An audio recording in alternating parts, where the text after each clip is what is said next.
Multiple title matches have been confirmed for next week's SmackDown. WWE considered sending a popular main roster star to NXT, and a controversial wrestler has announced their return. Stay tuned for all the details. So getting straight into it, next week's SmackDown is looking pretty stacked. It's pretty juicy. Yeah, all sorts of gold on the line. As Matthew would say, throbbing, girthy, beefy, meaty.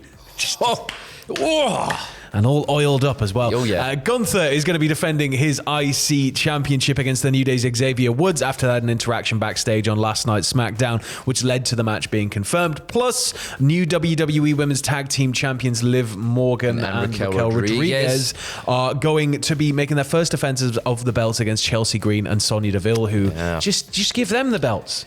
Give them the belts. Give them the belts. Swap it. You want to just give them the belts. Give them the belts. Sonya's because they'll complain. I like Sonya. Chelsea Green's been great so far. I think they're going to work together really well as a team. More time goes on. I think maybe we'll keep the belts in the current two at the moment. No, just give them to Sonya. Listen, Vince just give them to Sonya. Give them to Sonya. Yeah.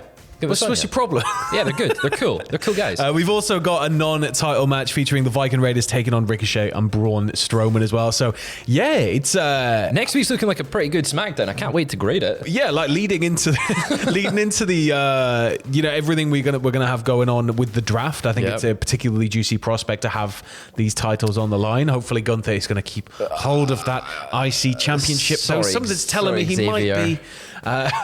Sorry, Xavier, I don't think you're winning. But more of this. I love watching titles get defended on TV. I think it's an important part of the process that often got pushed to the wayside over the years. Yeah, Gunther's really sort of brought the prestige of that title back up by having those title matches on SmackDown, and he had the one with Shinsuke Nakamura who returned last night. Banger after banger. You had so many good ones, right? Yeah, and having another one here, Xavier Woods is someone that it should be in that conversation, and he should absolutely be getting title shots, but you're not likely to see him get that title shot on main roster pay-per-view. I want it to be a statement match for Xavier for sure, because I think a lot of people forget exactly what Xavier is capable of. He's so good. But keeping it with main roster news, there was a report that a popular main roster star was potentially being looked at to go down for a stint in NXT, and that was Dominic Mysterio. So this one comes from the Wrestling Observer, but apparently the stint in Judgment Day, after marking such a big turnaround for Dominic, his pre-heel stuff was a little bit crap, wasn't it? Yeah, just a little bit. But apparently the Observer have suggested that WWE were seriously considering Dominic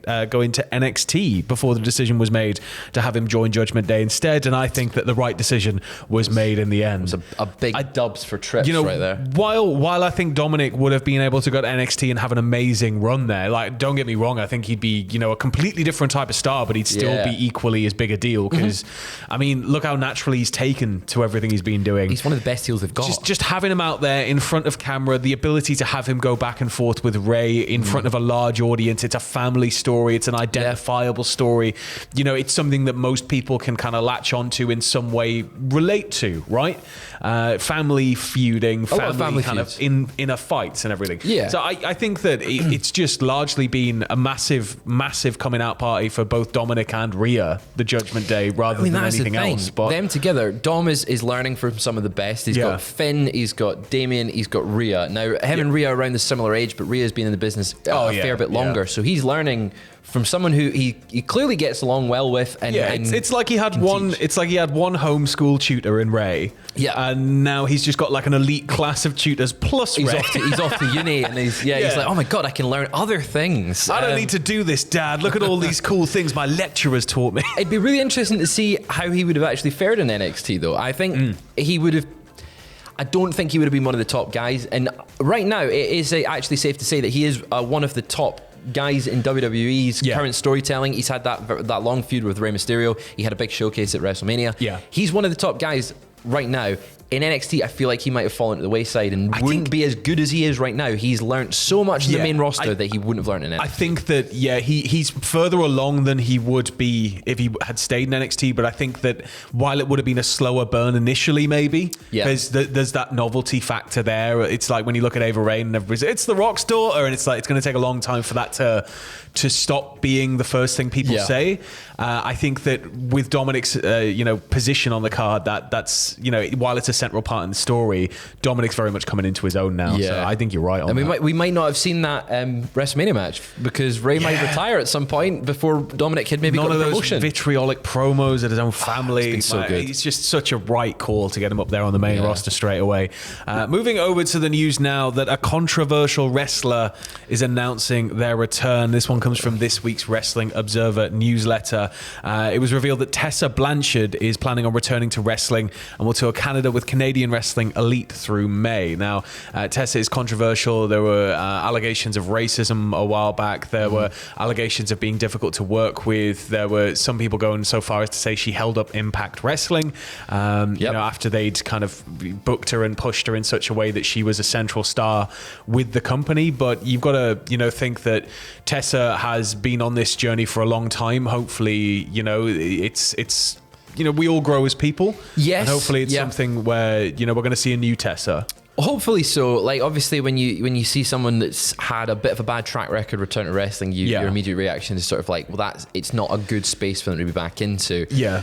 But it feels like it's been a very long time since we've kind of heard much about Tessa. Kept out the news cycle for quite a while. Yeah. But it'll be interesting to see how this return goes down and how it's received. Obviously, it's touring Canada rather than going into a major promotion in the US. So it's a different market. We'll see how it goes. Well, keeping it with Impact there, after just touching on Impact for a moment, PW Insider Elite have reported that Mickie James's not being able to compete is 100% legitimate and that she's not cleared for action. Now, James suffered a rib injury last month and had to pull out of her Impact Knockouts Championship defense against Sacrifice against Jordan Grace. Impact then announced due to injury that Mickie James will relinquish her championship and a new champion will be crowned at Rebellion this weekend, with Jordan Grace facing Deonna Purrazzo to crown the new champion. I think the reports went on to say this didn't look like it was a sort of retirement angle. It didn't look like it was anything else. It's just one of those things where Mickey's injured. She'll likely be back. It's a shame that she's been injured and she's had to relinquish the title after winning it from Jordan Grace in a sort of, it was a title versus career match. And, the whole run up to it, she was really on a tear with it, and I think it's just not what you need right now. But hopefully this isn't the last we're going to see of Mickie. Hopefully she'll come back fighting stronger, and hopefully we can use this and implement it into the story further down the line, because I love when you get those through lines. It'd be quite nice. And they were hoping she was going to be back and fit and healthy for this match, so maybe she's close to it but just can't quite get cleared at this point in time. Who have you got between Jordan Grace and Deonna Purrazzo though? I think the story's there for having Jordan Grace win it back and be like, well, look, you beat me once, but you couldn't hack it. I'm here. I've got the belt. But also, quite nice to see Deonna Purrazzo win the belt again. So, I mean, it's exciting. Sacrifice this weekend. It's on tomorrow night. Well, more news coming out of AEW here. This one, quickly, according to the Wrestling Observer newsletter, it's just about Brian Cage and his ongoing new deal with AEW, sorry. He signed a 5-year deal. 5-year deal.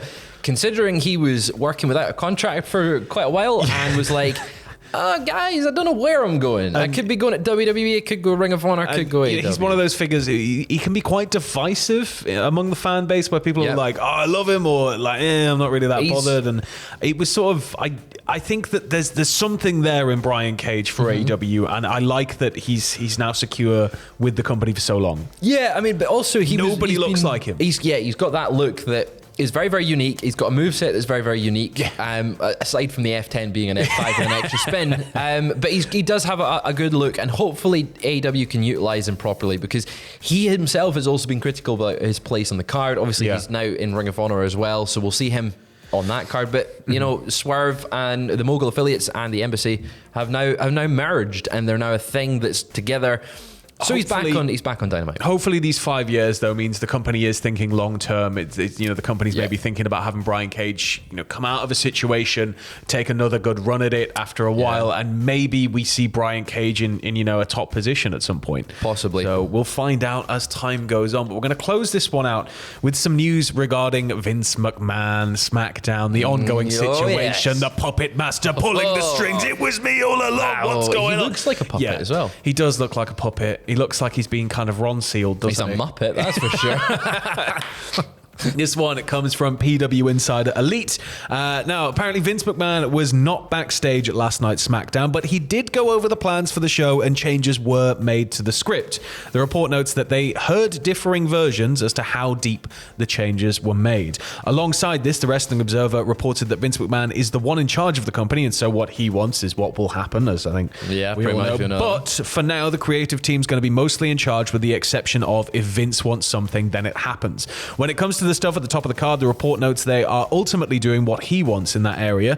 The same report notes that he did change some wordings in promos this week, so he does have some influence there too. Definitely wasn't noticeable with the local medical facility rather than hospital being used. Hey, they don't just go to any hospital. WWE takes care of its staff. Local keyword medical staff facility. Have you ever been to your local medical facility?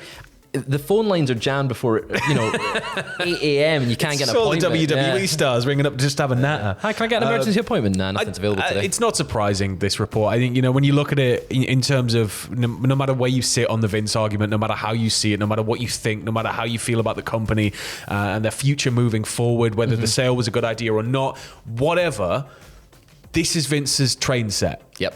Vince owns it. This is Skeletrix. You can have Triple H in there manning the little control booth, switching all the lines. You can have all of these little people around doing what they need to do, getting on the trains they need to get on, getting to the destinations they need to get to.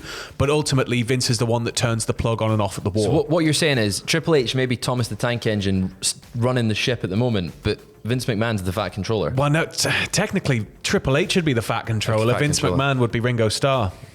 Okay, yeah. Yeah, because Ringo kind of leads the story, right? Yeah. Pierce Brosnan for a little bit as well, but mainly Ringo. That was my Vince McMahon is Ringo Starr confirmed. Vince McMahon isn't even the best drummer in WWE.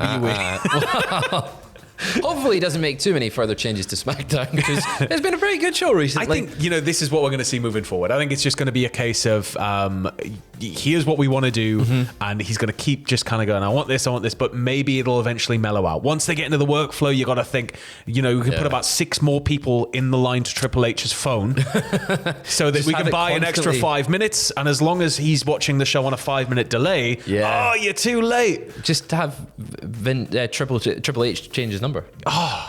Or give him the wrong number. Give him an impressionist. Simple. Yeah. Simple. Elegant. Give him your number and then Vince can call you up every day. Yeah, I'll have a natter with him. Tell him how I feel. But anyway, that's it for this second lovely dose of weekend wrestling news. We may be back a little bit later if anything more breaks, but if not, make sure you stick with us over the weekend. We've got a lot of great content coming out. We've got the podcast, which went up last night. We've also got Graded from last night's SmackDown. Yeah, that's right on the channel. Is there any major things that we're plugging this weekend? It's Ross and Jack and Tom did a World Cup thing. Yeah, that's coming out. That's already out. It came out last weekend, but it's worth checking out. I need to plug that some more. But basically, they did a complete elimination style bracket of 64 highly rated WrestleMania matches, and it gets quite heated because you think what's going to sort of be in the top 10, and you get toward it, but it starts getting quite heated. Well, that's on the channel now. Go and give that a watch. Yeah. Tarty bye. See ya.